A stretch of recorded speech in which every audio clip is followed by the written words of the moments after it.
ko.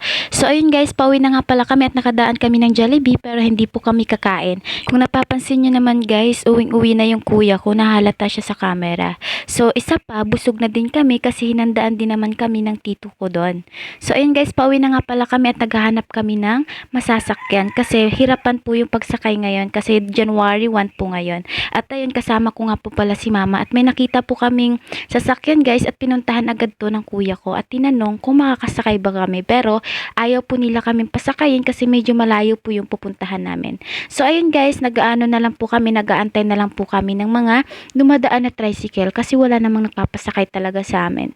So ayun, kaaantay po namin, may nakapila na nga po pala, ang haba po talaga ng pila guys. So ang ginawa ko na lang is napaupo na lang talaga ako sa isang tabi. Ayan, binidyohan ako ni mama habang nakaupo ako. So sa wakas guys at nakasakay na nga kami at ayun, pauwi na talaga kami at uwing-uwi na talaga